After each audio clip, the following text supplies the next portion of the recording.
السلام عليكم. في الفيديو ده هنحل مسألة في من شيت الريكيرجن. طيب، المسألة بتقول لك ايه باختصار؟ يعني بيقول لك ان المسألة هتاخد array تمام من n عناصر. ده كلام جميل. طيب، هو بقى وكمان هتاخد رقم x تمام. بيقول لك انت بالرقم x شوف هل انت هتقدر من الاري بتاعتك دي تمام تنفذ عليها احد العمليات الحسابية اللي هي زي دي تمام، اللي هي ايه العمليات الحسابية، يا اما البلس يا اما الماينس، بحيث انك انت في النهاية تقدر ايه تخلي ناتج الاري دي بعد استخدام العمليات الحسابية دي تساوي اكس. يعني ايه الكلام ده؟ يعني مثلا هنا مثلا لو انا ممكن يقول لك احد العمليات الحسابيه دي بين كل رقم والتاني، ما هو معروفه العمليه الحسابيه بتكون ايه، بتتم بين رقمين. تمام تمام جدا.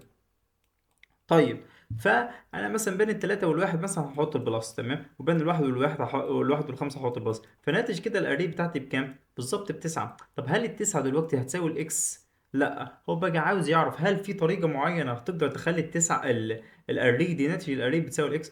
طب مثلا تعال نجرب مثلا طريقه تاني. دي احد الطرق. ممكن احنا هنا كنا نجرب ايه، 3 ماينس وهنا ايه بلس. ف3 ماينس 1 فيها الكام؟ فسالب 2، وسالب 2 وزائد 5 فيها الكام بالظبط؟ فيها التلاتة. فنلاحظ هنا ناتج الاري ادتني ايه، نفس مجموع الاكس. تمام. فهو بقى عاوز يشوف انت هتعرف توصل انت للاكس دي ولا مش هتقدر. طبعا انت هتجرب كل الاحتمالات. يعني مثلا هنا انت ممكن اول احتمال انك انت تجرب ايه البلس، وبعد كده تاني احتمال انك انت جربت ايه الماينس. طيب هنا هتجرب ايه؟ اول احتمال هتجرب البلس، وتاني احتمال هتجرب ايه الماينس.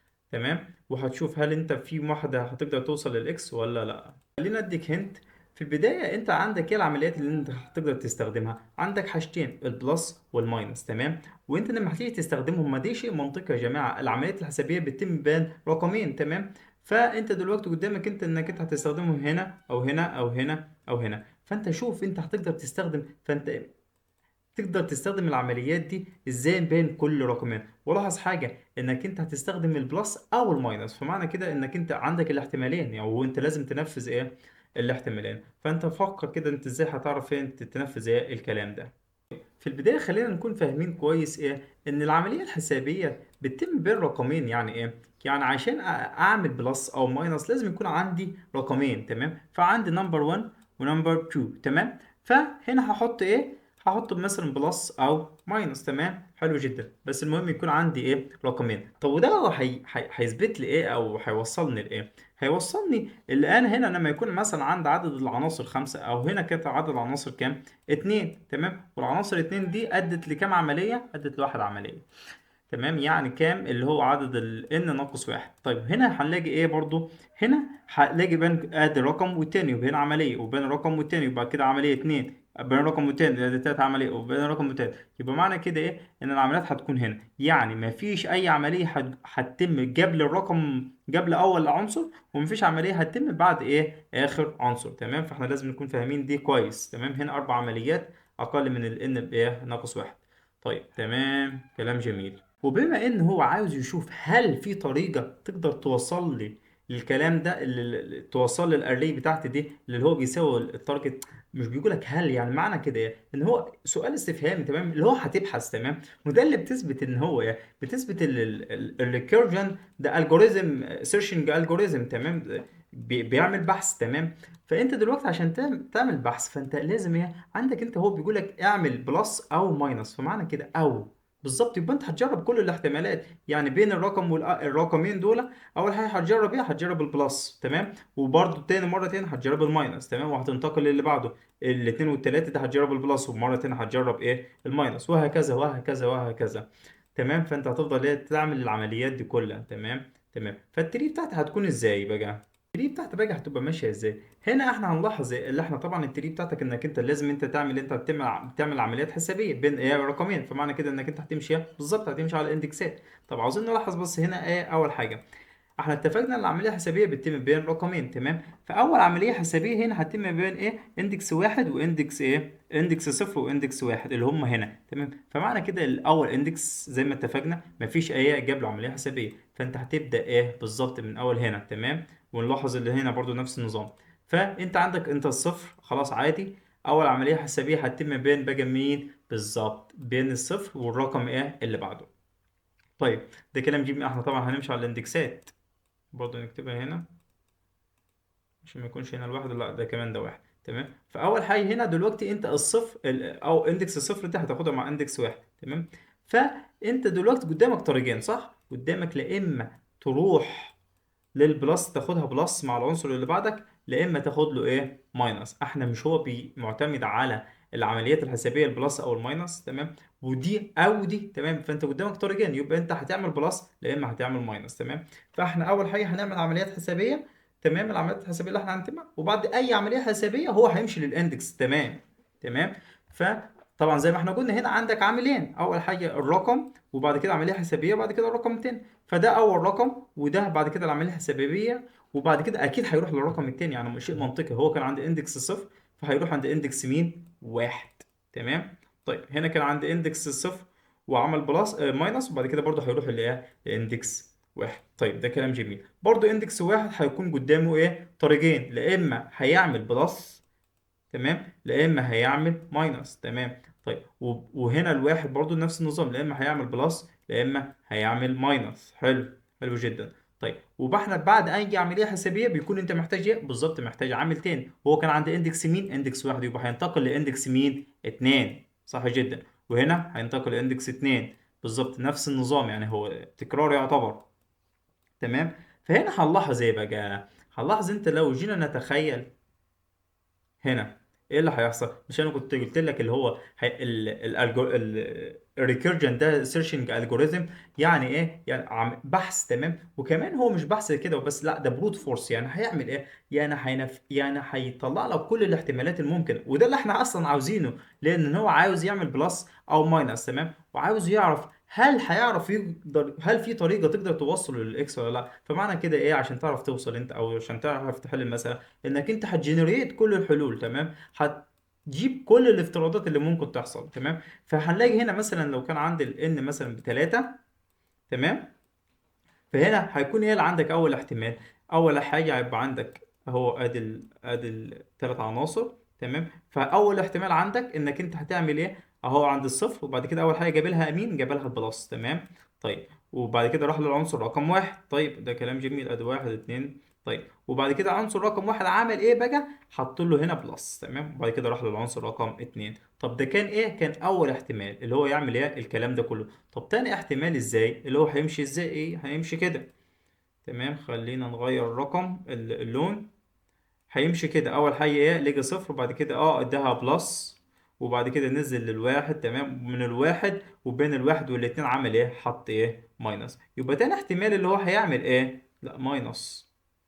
تمام، اللي هو هيعمل ايه؟ هيعمل بلس وبعد كده ماينس. تمام، طيب تالت احتمال اللي هو برضه هيمشي نفس النظام. اول حاجه هيلاقي ايه بين العنصر اللي هو هياخد ماينس اهو، لقي ماينس، وبعد كده دخل للواحد.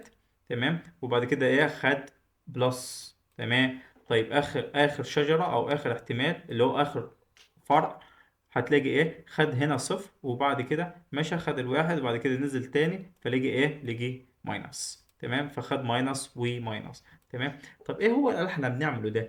ده بيقول لك ايه؟ مش هو كده احنا طلعنا كده هنا كام احتمال؟ اربع احتمالات، ادي واحد اتنين تلاتة اربعة. تمام، ودي كل الاحتمالات الممكنة. تمام، حط أول حاجة بلس وبعد كده بلس، ومع البلس هنا حط بلس وبعد كده هنا ماينس. تمام، وبعد كده هنا ماينس وماينس، وبعد كده مرة هنا بلس ومرة إيه؟ ماينس. تمام، فهو أنا بيقول لك هنا كده أربع احتمالات. طب الأربع احتمالات دي أنت عرفتهم إزاي؟ شايف أنت هنا آخر فرع في الريكيرجن أو في التري بتاعتك؟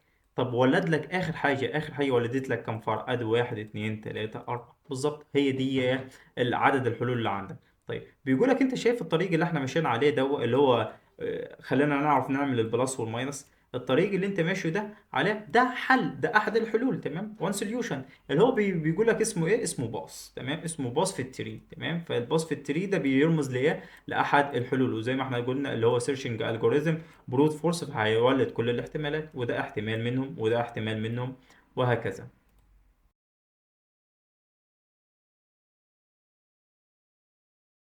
دلوقتي هنعرف نترجم الكلام ده ازاي لكود. طيب في البداية هو هيعمل ايه؟ عمليات حسابية صح كده؟ بلس وماينس. فانت عشان تعمل عمليات حسابية بالظبط يبقى انت عاوز متغير تخزنه فيه. طيب حلو جدا. هتقول هعرف يا محمد متغير جلوبال وبعد كده هبدأ بقى ماينس او اجمع. هتعرفه برضو جلوبال. وانت مش هنا ملاحظ اللي هو برضو هنا ماينس بلس وماينس وبعد كده بلس ومش عارف ايه وكلام كبير.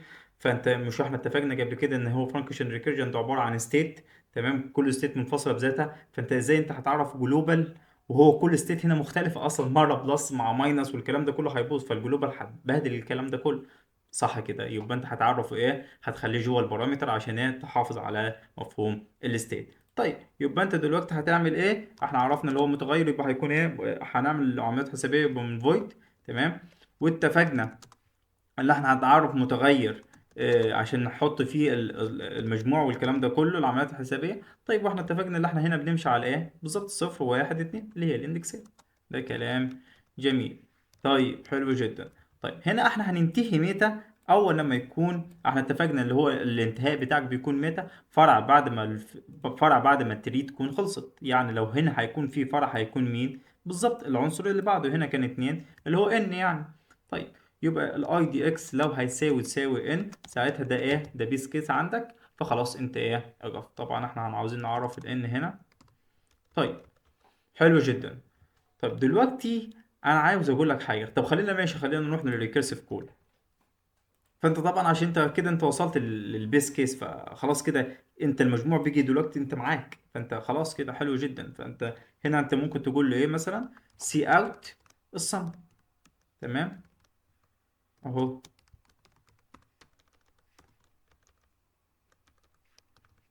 طيب دلوقتي الريكيرسيف كول عندك ايه بالظبط؟ مش احنا الريكيرسيف كول بتعبر عن التري بتاعتي الافرع اللي ماشيه ازاي؟ فهنا الصفر وراحت هنا للواحد وهنا برضو راحت للواحد، بس بالظبط هنا راحت بالبلس وهنا راحت للماينس. فمعنى كده ايه بالظبط؟ انك انت عندك حالتين، مره بالبلس ومره بالماينس. يبقى معنى كده ايه بالظبط؟ هيكون عندك تو ريكيرسيف كول.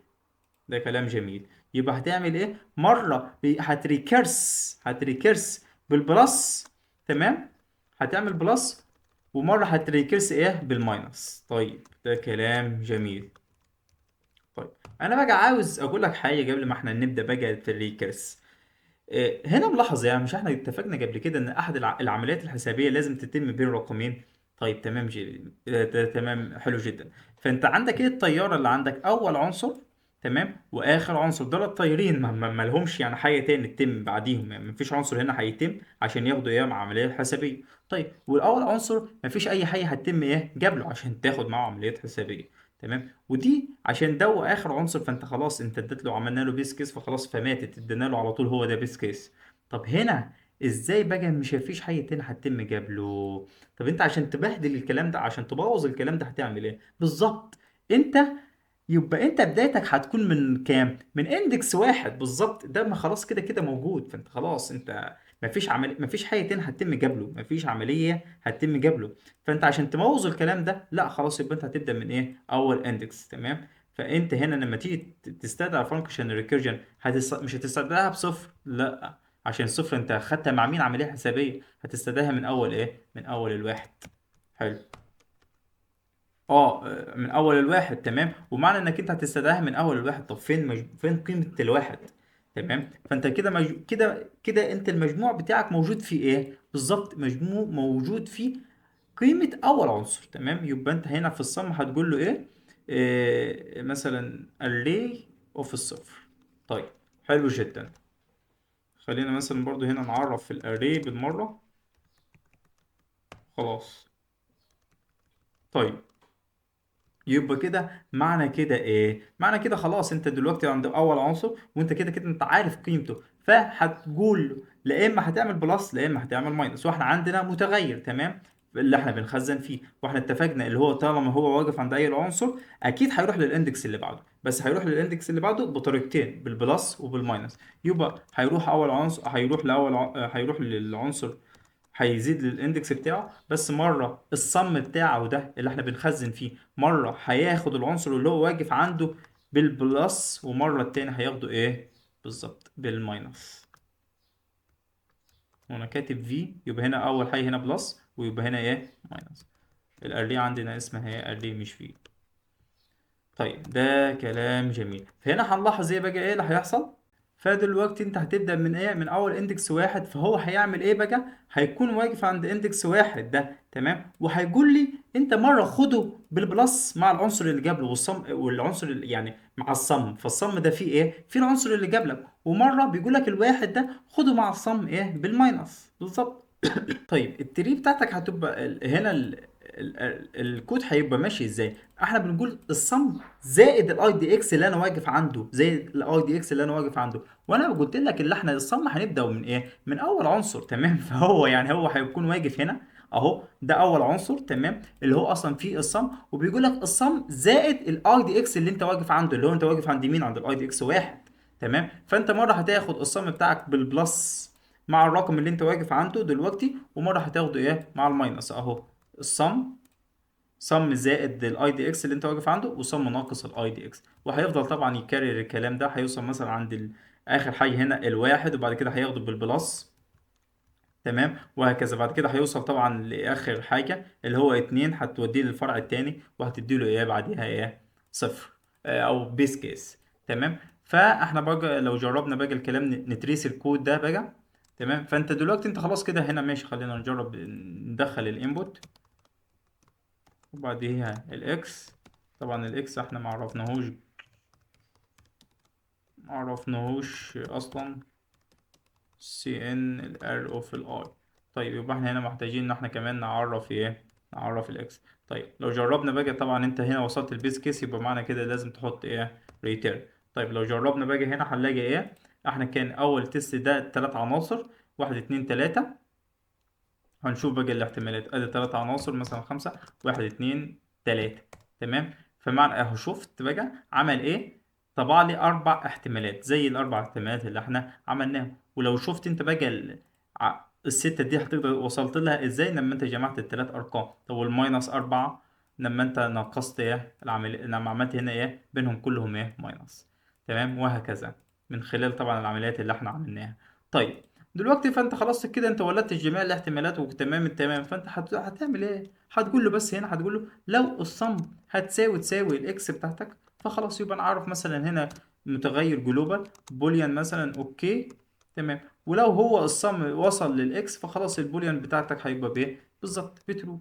وهنا هتقول له هنا انت استدعيت الريكيرجن بتاعك، تمام. الريكيرجن طبعا مش هيديك قيمه، تمام. كل اللي عليه اللي هو هيعبي بس الاوكي. طيب يبقى انت هنا هتتشيك بقى على الاوكي، هل الاوكي بتاعتك دي بترو؟ لو هي بترو هتقول لي ايه؟ اطبع لي يس.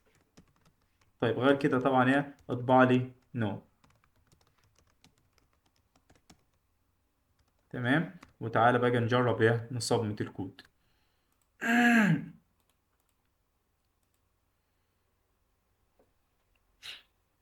مسألة في، وادي الكود. وتعالى بقى نبدأ بقى نشوف التريسنج هيبقى ماشي ازاي. اوبا، طبعا الكود هيجيب رونج عشان احنا هنا ما عرفناش. اهو جاب رونج واحد عشان طبعا الكومنت. طيب خلينا بقى نبدأ نشوف ايه بقى التريسنج. خلينا بقى عشان نقلل التريسنج نحوش السطر ده، تمام.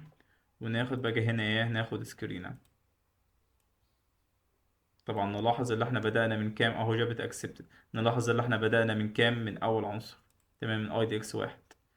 فهنا هنبدأ بقى التريسنج. دلوقتي احنا هنبدأ التريسنج. اتفقنا طبعا ان احنا هتبدأ الريكيرجن بتاعتك هتبدأ من اول ايه؟ اي دي اكس واحد، تمام. وفيها مجموع مين؟ فيها مجموع اول عنصر، تمام. اول عنصر اللي هو المجموع هنا بكام؟ بواحد.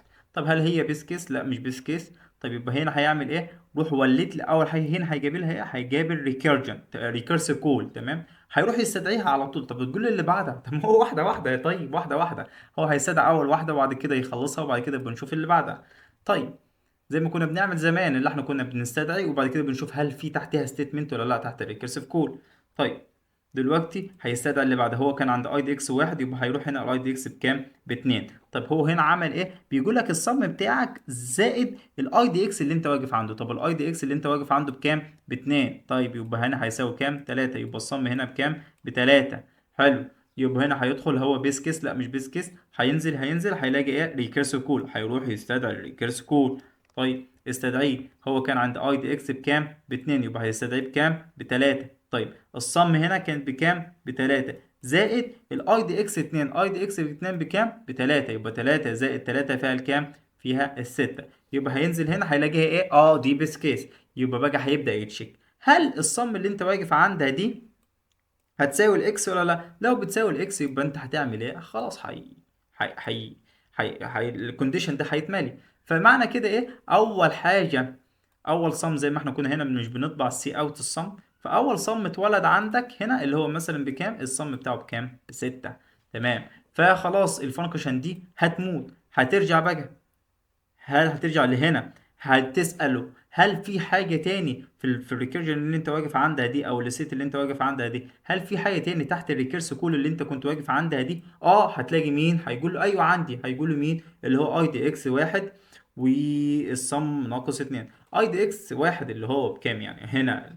اي دي اكس اللي هو هيكون هنا برضو ايه؟ بتلاتة. طب هو بس هنا هيقول لي تلاتة ناقص العنصر اللي انت واقف عنده. طب مش، لا خلينا نولدها احسن.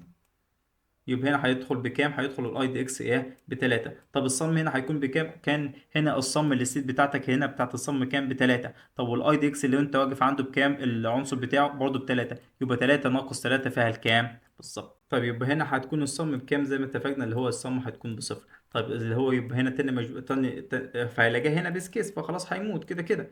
تمام. يبقى تاني مجموع، تاني صم لاقيها عندك اللي هو بكام؟ بالصفر. تمام. فهيرجع للمكان ما جه. هل في حاجه تانية تحت الريكيرسيف كود دي ولا لا؟ لا، مش هيلاقي اي حاجه تانية، فهتموت. طيب خلينا بس اقول اوضح لك انت الصم الصفر دي جت منين.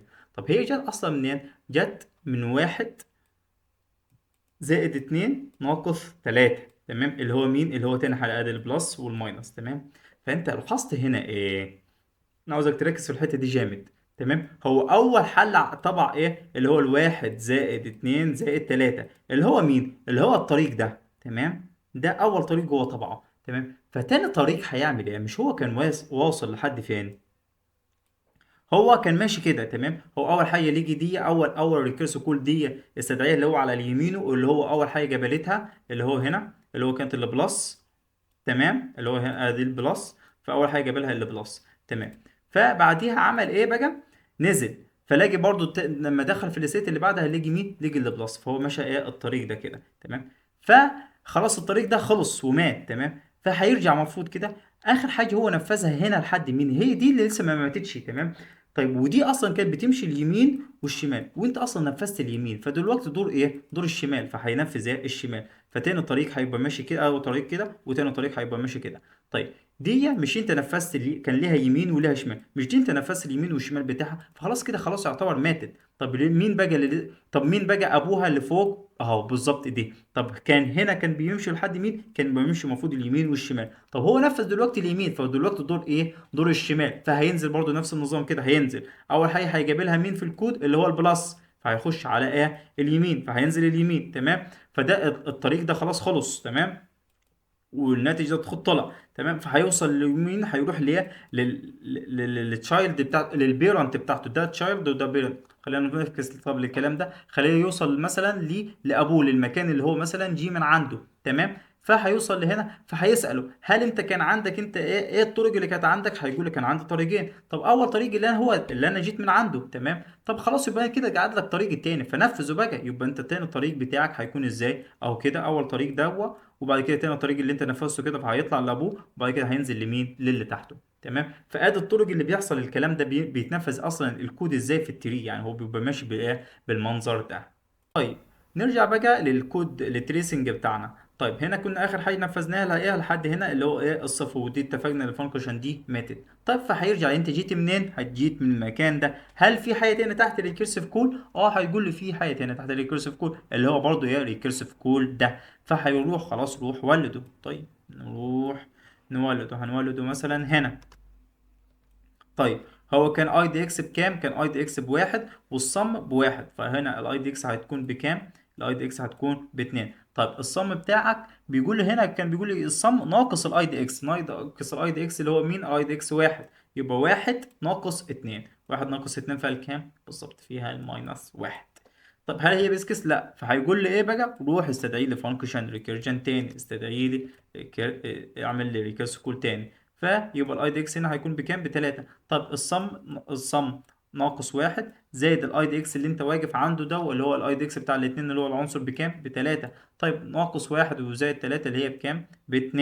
حلو جدا. هيلاقيها هنا مين؟ بيس كيس. فمعنى كده انك انت عندك الفانكشن دي هتموت، وانت هنا طبعا الصم بتاعتك اللي هنا الجديده هتكون بكام؟ بالظبط 3. طيب يبقى الفانكشن دي هتموت، هيرجع بقى زي ما احنا كنا شفنا هنا كنا بنعمل ايه اهو. مش انا كنت قلت لك انت هو نفذ الفرع ده وخلص، فهيروح يسأل يشوف من جي منين او جي منين، فين ابوه اهو، جي منين؟ جي من ده. تمام. هل بيقول له هل في حاجه تاني تحتك؟ في حاجه تاني تحت اللي هو دوت. بالظبط هو ده الكلام اللي بيحصل. طيب كان في ايه بقى هنا تاني تحتك اهو هنا؟ اللي هو دي اللي فيه ريكيرسيف تاني كول تحتي، اللي هو كان مين؟ الاي دي اكس. روح استدعي لي الريكيرسيف كول التاني اللي تحت. هتكون بكام؟ برضو هنا برضو ب3. تمام. وهنا الصم بتاعك اللي هو الاتنين زي ما احنا اتفقنا ناقص الاي دي اكس العنصر. طب والاي العنصر كان بكام بالظبط؟ يبقى هنا كام؟ -1. يبقى الطباعة التانية هتكون ايه؟ -1. ودي زي ما احنا ايه طبعا طبعناهم في الكود اهو هنا.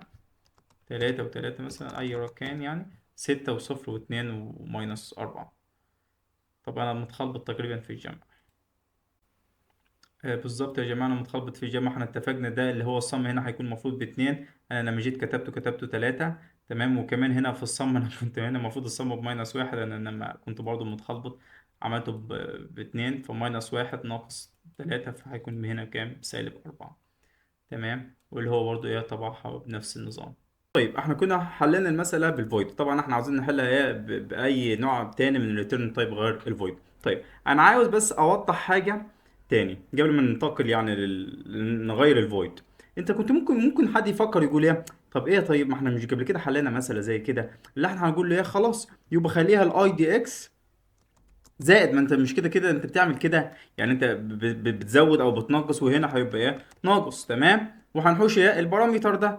تمام. طيب هقول لك انا بقى هنا على حاجه. اول حاجه، هل الفويد انت اصلا الفويد انت بتعرف تجمعها مع حاجه؟ هتقول له لا. فانت فانكشن فويد اصلا ما بتعرفش تعملها اساينمنت، يعني انت ما بتعرفش تستقبلها في اي حاجه، فاكيد انت مش هتعرف تجمع عليها حاجه ولا اي عمليات حسابيه. طيب هتقول لي ممكن اعمل الكلام ده مع الانت. طيب خلي باقي الانت ايه بعدين. طيب دلوقتي هو احنا معتمدين لما حلينا على الفانكشن الفويد كنا معتمدين على متغير جلوبال. صح جدا. طب والمتغير الجلوبال ده كان ايه بالظبط؟ كان بوليان. طب ازاي يبقى احنا دلوقتي عاوزين بقى نلغي المتغير الجلوبال ده؟ طب مش انت كان ما هو اصلا بوليان؟ تمام خلاص يبقى هنا خليه ايه؟ بوليان بدل الفويد. حلو جدا. يبقى معنى كده انك انت ايه؟ خلاص انت مش محتاجه. يبقى انت كده هنا مش هتشيله. طيب دلوقتي انت عاوز تعمل ايه؟ عاوز تنفذ الحاجتين دول مع بعضهم. عاوز تنفذ اتنين ريكيرسيف كول وانت عندك الريتيرن تايب بتاعتك مش فويد. طب ازاي انت هتعرف تعملها؟ مش انا بقول لك عاوز تنفذ الاتنين مع بعضيهم؟ انك انت كنا لما كنا بنرسم التري كنا بنقول لا اما هتروح لفرع دوا، لا اما هتاخد بلس لا اما هتاخد الماينس، لا اما ده بلس او بالظبط. يبقى احنا زي ما احنا كنا متفقين قبل كده ان احنا لما يكون عندنا اي نوع تاني من الريتيرن تايب غير الفويد يبقى انت محتاج انت تستخدم في ايه؟ في الريتيرن. حلو جدا. وبما انك انت عندك اتنين ريكيرس كول، تمام، واحنا اتفقنا ان لما يكون عندي في الريتيرن تايب هيبقى بعدها ريكيرس كول، صح كده؟ طيب تمام جدا. واحنا اتفقنا لازم يكون مع الريكيرسيف كول ايه؟ احد العمليات الحسابيه. طب مش انت كنت عاوز تعمل اتنين ريكيرسيف كول واحد العمليات الحسابيه؟ مش انا بقول لك اما هتروح للبلس لا اما الماينس او بالظبط. يبقى انت هتبقى ايه بتاعك اللي هو ايه الاو اللي هو الاور يعني.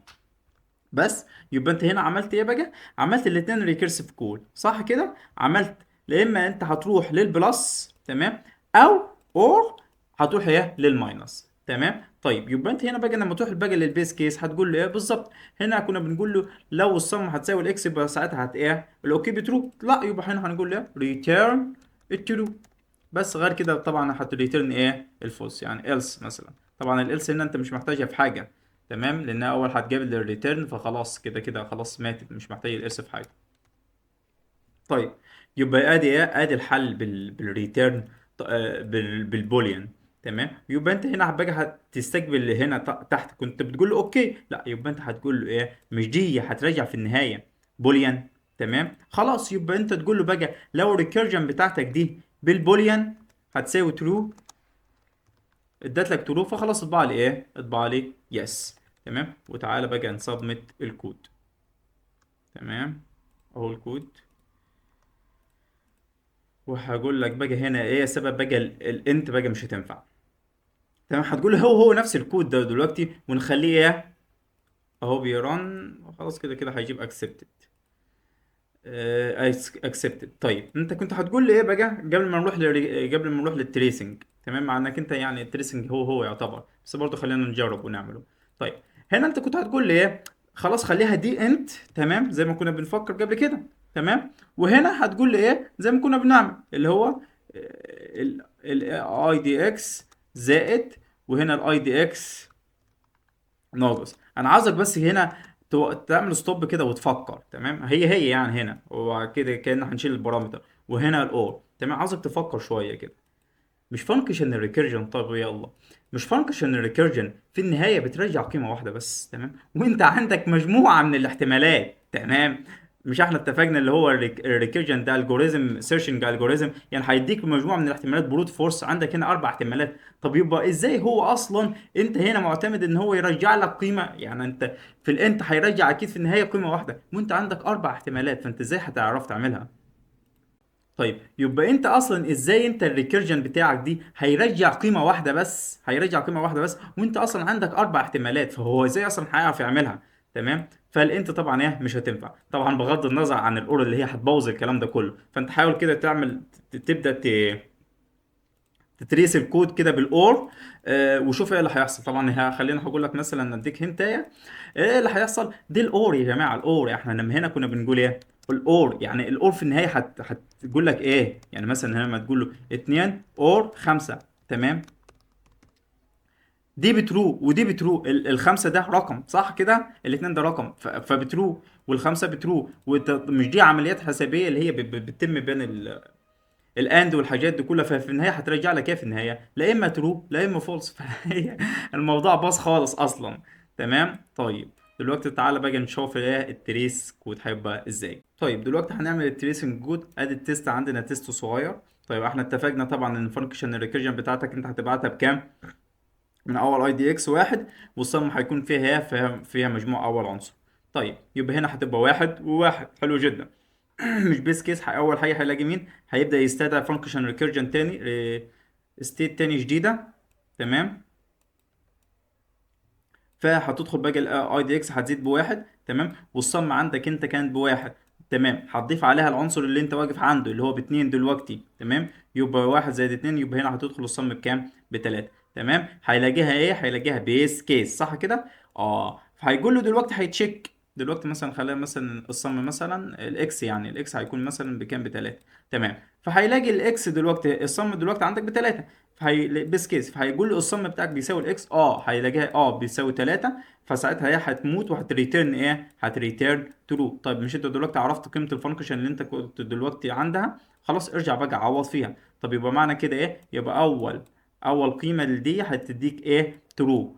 اور روح بقى في حاجه تاني تحت الريكيرسيف كول. في حاجه ده كان الريكيرسيف كول اللي احنا نفذناه. هتسال نفسك سؤال، في حاجه تانية انت لسه ما نفذتهاش تحت الريكيرسيف كول اللي انت كنت عنده؟ هيلاقي عنده حاجه تانية لسه ما اتنفذتش. طب ايه هي بقى؟ الاي دي اكس هتزيد بواحد. تمام، يبقى هتبقى الاي دي اكس هنا بواحد، يبقى هنا هتبقى باتنين. طيب الصم انت كنت واقف عند الصم كام بتاعك؟ كان بواحد. تمام، ناقص العنصر اللي انت واقف عنده، العنصر اللي انت واقف عنده باتنين، يبقى المفروض بكام؟ بماينس واحد. تمام، فهيدخل هنا ايه؟ بماينس واحد. طيب هيلاقيها بيس كيس، هيسأل نفسه هل التلاتة الماينس واحد هتساوي التلاتة؟ لا، يبقى ساعتها هتريتيرن مين؟ هتريتيرن الفولس، والفانكشن دي بتموت. طيب بقى ارجع بقى عوض لي من مكان ما جيت. ادي المكان اللي انت جيت من عنده، عوض لك بالقيمة بتاعته فولس. طب يبقى بقى ساعتها هتقول لي ايه؟ اهو ترو اور فولس. ترو اور فولس بتديك ايه بالظبط؟ ترو. يبقى معنى كده ان الفانكشن دي ماتت وقيمتها بترو. تمام، ادي اللي كل ايه اللي حصل. طب ماشي، انا عاوز اقول لك برضو كده خلص التريسنج وكله تمام. انا عاوز برضو انبه على حاجه. الريتيرن دي يا جماعه بتعمل كانها ازاي؟ هي في النهايه بعد ما انت تخلص كل حاجه هتريتيرن. زي مثلا لما يكون عندك اكس مثلا تساوي 5 زائد مثلا 7. تمام، ايه اللي بيحصل؟ طب في اول حاجه اللي بيحصل انك انت اي حاجه بتتنفذ على الشمال الاول، بعد ما هتتنفذ هتبقى 5 و12.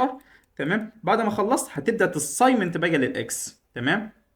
نفس النظام، اول لما انت هتخلص كل حاجه اللي جنب الريتيرن، بعد ما هتخلص هتبدا بقى ايه الفانكشن تريتيرن القيمه، ترجع القيمه وهترجع لي الترو. بس كده وبالتوفيق.